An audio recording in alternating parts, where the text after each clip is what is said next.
올해 기준으로 봤을 때 향후 2040년까지 약 100배 이상의 성장을 전망하고 있는 산업인데, 근데 그 공정을 기업은 국내에서 독보적으로 거의 유일하게 진행을 하고 있다라고 생각을 하시면 되겠죠.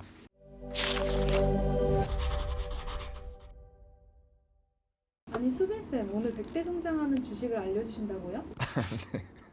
네, 맞아요. 오늘은 우리 여러분들에게 100배 성장할 수 있을 만한 산업에 대한 강의를 좀 해드리려고 합니다. 사실 그래요. 우리 여러분들이 작년, 재작년 2차 전지 내가 제대로만 잡았으면 이렇게 힘든 시장에서도 정말 큰 수익 많이 냈을 것 같다 라는 생각을 가지시면서 많은 분들이 아쉬움을 표했을 거예요. 근데 2차 전지를 못 잡았는데 2차 전지 시장만큼 클 수 있을 만한 시장이 지금 눈앞에 있구나 라는 생각을 가지면서 이 산업을 한번 공부해 보시면 좋을 것 같은데요. 결론을 말씀드리자면 오늘 말씀드릴 산업은 바로 폐배터리라는 산업입니다. 올해 기준으로 봤을 때 향후 2040년까지 약 100배 이상의 성장을 전망하고 있는 산업인데, 왜 폐배터리가 이렇게까지 높은 성장을 전망을 하느냐, 그 이유부터 한번 알아보시죠. 왜 Y입니다.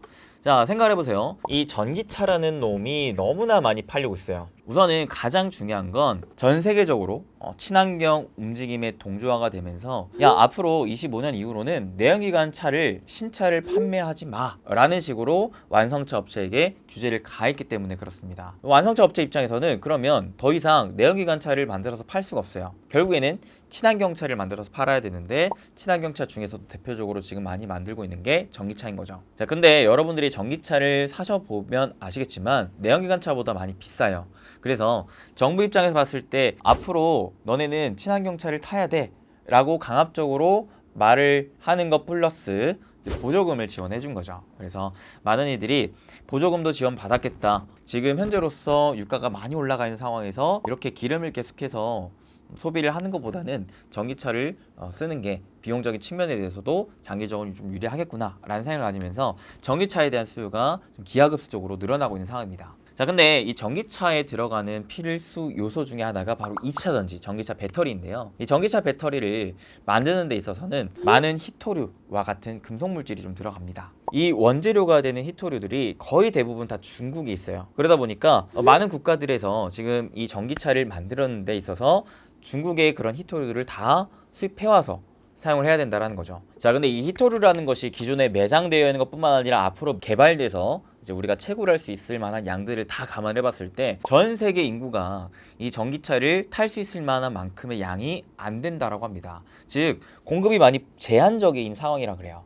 여기에다가 사실 최근에 우리가 러시아 전쟁으로 봐서 아시겠지만 특정 국가의 이 원재료의 의존도가 너무 높은 상황은 이 국가의 갑질에서 우리가 벗어나기가 어렵기 때문에 안보적인 문제에도 직면하게 되기 때문에 많은 국가에서 자동차를 만드는 기업 입장에서는 전기차를 만드는 데 있어서 필요한 배터리를 중국 쪽에서 계속해서 희토류를 떼와서 만들었어야 되는데 이게 한계가 있단 말이죠. 그러니까 2차적으로 어떤 생각을 하느냐, 기업들이 5년 10년 쓰면서 수명이 다한 배터리를 결국에는 버려야 되는데, 이 버리는 데 있어서도 환경적인 이슈가 있더라. 왜? 폐배터리를 버리는 데에서 중금속 물질이 자꾸 나오고, 그 다음에 애초에 광산에서 광물들을 채굴할 때부터도 탄소가 자꾸 배출되니까 많은 국가들이 이 버리는 폐배터리를 가지고 재사용하거나 재활용을 해보자 라는 것들이 계속 나오고 있다는 것이었죠. 첫 번째로는 이 전기차를 만드는 원재료에 대한 가격이 수요가 계속 많아지는 데 비해서 공급은 제한적이다 보니까 가격이 올라가는 것을 방지하고자 배터리를 재활용하는 산업이 결국 클 수밖에 없는 구조다라고 볼 수가 있겠고, 두 번째는 폐배터리에서 발생되는 그런 친환경을 해치는 이런 물질들까지 막고자 하는 게 이제 두 번째 요인이다. 그래서 이 두 가지 요인으로 인해서 사실 폐배터리 산업은 계속해서 어찌 보면 더 커질 수밖에 없는 산업이라고 보시면 될 것 같습니다. 그렇기에 많은 정부 국가들에서도 정책적인 지원을 해주고 있고, 올해부터 해가지고 계속해서 2040년까지도 폭발적으로 성장할 수 있을 만한 산업이라고 생각을 하시면 되겠죠. 자, 그러면 두 번째, 우리가 어떤 식으로 투자 포인트를 좀 잡아봐야 되느냐를 생각을 해봐야 되는데요. 배터리를 다 썼을 때 나오는 폐배터리를 재사용하는 것은 그대로 이 배터리를 똑같이 다시 그냥 쓰는 것이고, 재활용은 폐배터리를 가지고 건식 공정이라든지 아니면 습식 공정을 통해서 원재료를 뽑아내 가지고 이 원재료를 다시 배터리로 만드는 이런 과정이 바로 재활용 공정이에요. 배터리를 가지고 미세 입자로 만든 다음에 건식 방식 또는 습식 방식을 통해서 원재료를 뽑아내요. 대표적으로 니켈, 코발트, 망간과 같은 2차전지 필수 원재료를 추출해가지고 다시 재활용해서 쓰는 게 바로 폐배터리 재활용, 리사이클링 방식입니다. 배터리 보통 사용 주기가 5년에서 10년 정도가 돼요. 그래서 맥시멈 10년으로 잡았을 때 전기차가 국내에서 굉장히 활발하게 보급이 되던 시기가 2018년도거든요. 여기에서 5년에서 10년 정도가 지났다라고 본다면 2023년에서 2028년 정도가 될 겁니다. 그러면 이때부터 기존에 여기에 들어갔었던 배터리가 폐배터리가 돼서 나오는 양이 굉장히 많아진다는 겁니다. 그러면 폐배터리를 다시 재활용해서 쓰는 것에 대한 수요 역시도 이때부터 본격적으로 좀 늘어날 수 있다는 것을 생각해 봤을 때 내년부터는 이 폐배터리 시장이 서서히 본격적으로 좀 더 커질 수가 있겠구나 라는 생각을 좀 가질 수가 있겠죠. 즉 올해부터 여러분들이 필히 공부를 하셔야 될 산업이다라는 겁니다. 자, 근데요, 여러분들 굉장히 좀 중요한 게 뭐냐면 폐배터리 시장에서 기술력과 생산력을 갖춘 기업이 별로 많지가 않아요. 근데 우리나라의 기업이 세계 5대 기업 중에 한 개 기업이 또 있습니다. 그게 바로 무엇이느냐? 성일 하이텍이라는 기업입니다. 성일 하이텍 같은 경우에는 전기차, 휴대폰, 노트북, ESS, 전동 공구 등의 제품에 포함되어 있는 2차전지 배터리로부터 유가금속을 추출하는 2차전지 리사이클링 전문 기업이라고 합니다. 재활용에서는 건식, 습식 공정이 따르는데 습식 전문 기업이라고 좀 보시면 되세요.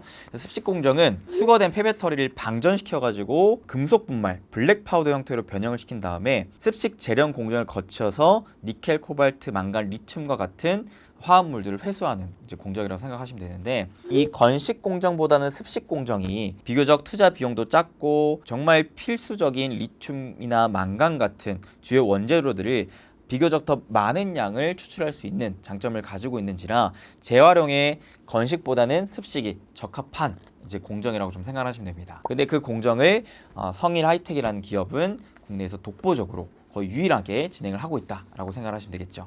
그래서 주요 고객사들도 굉장히 탄탄해요. 국내 K 배터리 3사 여러분들이 잘 아시는 LG엔솔, 삼성 SDI, 그 다음에 SK온과 같은 기업들과 협업을 하고 있는 상황에서 특히나 삼성이 얘한테 막대한 투자를 또 하고 있습니다. 그래서 보시면 아시겠지만 삼성물산 물론 삼성에서 기반된 벤처 투자 회사에서 성일 하이텍에게 굉장히 지분 투자를 많이 해놓은 상황이고 그 다음에 기술 개발 역시도 직접적으로 삼성 SDI와 많은 교류를 하고 있는 상황이기 때문에 아무래도 봤을 때 삼성 SDI는 성일 하이텍과 계속해서 이 폐배터리 관련 사업을 지속적으로 좀 꾸려나갈지 않을까라는 생각을 좀 갖게 되는 좀 기업인 거죠.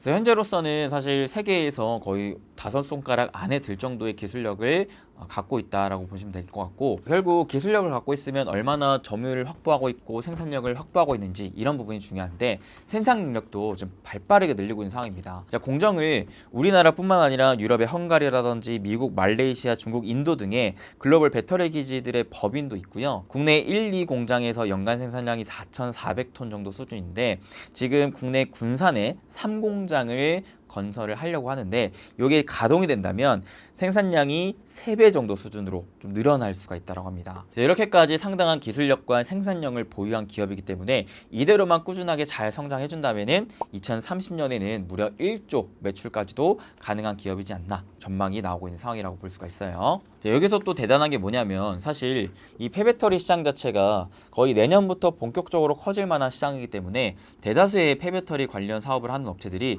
적자 기업들이 많아요. 사업을 벌리고 있는데 이 돈이 아직까지는 크게 되진 않고 있다는 거죠. 근데 그 와중에 성일 하이텍은 지금 이익 성장폭도 굉장히 빠르게 이미 나오고 있다고 볼 수가 있겠는데요. 연결 기준 매출액 기준으로 봤을 때 20년에 659억 원에서 작년에 1,472억 원으로 무려 2배 이상의 성장을 매출액 기준으로 잡아놨습니다. 여기에 작년 영업이익도 흑자 전환으로 됐고요. 그다음에 작년 1분기 대비해서 올해 1분기를 봤을 때 매출액과 영업이익이 굉장히 큰 폭으로 지금 성장하고 있다라고 보시면 될 것 같습니다. 이 폐배터리 시장 자체가 아직 본격적으로 커지지도 않았는데 이렇게 이익의 성장 폭이 강하게 나오고 있다는 것 분명히 내년 이후에 추가적인 성장 동력도 우리가 기대를 해볼 수가 있는 기업이 아닌가라는 생각이 좀 드네요. 그럼 그 기업을 지금 사도 될까요? 지금 근데 사고 싶어도 못 사요. 근데 조만간 살 수 있는 기회가 나옵니다. 무슨 말이냐면 7월에 이 기업이 IPO 상장이 예정되어 있어요. 그래서 지금 상장 일정 이렇게 쭉 나와 있는데 이 기업에 내가 공모 청약에 하고 싶다 하시는 분들은 7월 18, 19일 날 청약에 같이 참여하시면 될 것 같고요. 지금 청약도 굉장히 좀 긍정적으로 저는 바라보고 있는 게 왜 그러냐면 이 기업에 현재로서 좀 예상되고 있는 공모가 밴드가 있는데 이 밴드 기준으로 시총을 따져봤을 때 시총이 한 4천억 정도에서 5천억 정도 요 정도 선에서 좀 전망이 되고 있거든요. 근데 이제 작년에 이 기업의 기업 가치를 각 증권사에서 봤을 때 적정 주가가 한 4천억 정도다라고 봤었는데 올해에는 이 기업의 적정 가치가 작년 대비 2배인 8천억 가까이 좀 늘어났다라고 볼 수가 있어요. 올해 많은 증권사에서 전망한 이 기업의 적정 주가보다도 공모가 상단 주가가 좀 더 싸다라고 좀 볼 수가 있겠죠. 물론 마지막까지 청약 그 전날까지도 기관들의 수요 예측이라든지 이런 부분들을 좀 같이 보셔야 되는데 제가 생각했을 때 기관 수요 예측 1000대 1 이상만 나오면 그래도 우리가 청약할 만한 좋은 기업이지 않나 좀 생각이 듭니다. 근데 내가 청약에 실패했더라도 저는 어찌됐든 이 폐배터리 시장 자체가 단기간에 끝날 만한 산업은 아니고 충분히 2030년 내지 2040년까지 장기적으로 볼 만한 산업이기 때문에 이 기업이 상장 이후에 주가가 혹시라도 좀 떨어진다면 그런 흐름에서 오히려 적금식으로 좀 느긋하게 천천히 모아가셔도 중장기적인 관점에서는 충분히 좋은 투자 관점이 좀 될 수 있지 않을까라는 또 생각도 갖고 있습니다. 제가 공모주 영상에서도 몇 차례 말씀드렸지만 사실 공모주 청약할 때 있어서 우리가 봐야 할 만한 5가지 정도 투자 포인트가 있어요. 이 정도가 있는데 여기에 의거해서 여러분들이 청약을 할까 말까에 대한 의사결정도 같이 좀 하셨으면 좋겠습니다. 살짝 아쉬운 게 뭐냐면 유통 가능 물량이 좀 많아요. 유통 가능 물량이 좀 적어야 단기간에 주가 상승률이 좀 폭을 높일 수가 있으면서 따상도 좀 가능할 텐데 그게 조금 아쉽다. 하지만 공모가 적정 주가나 이런 부분들은 여전히 좀 좋아 보이고 여러분들이 기관수 예측 정도만 1000대 1 정도 이상 나오는 것까지만 좀 확인하시면 그래도 청약해볼 만한 좀 기업 중에 하나다라고 좀 생각이 들어요.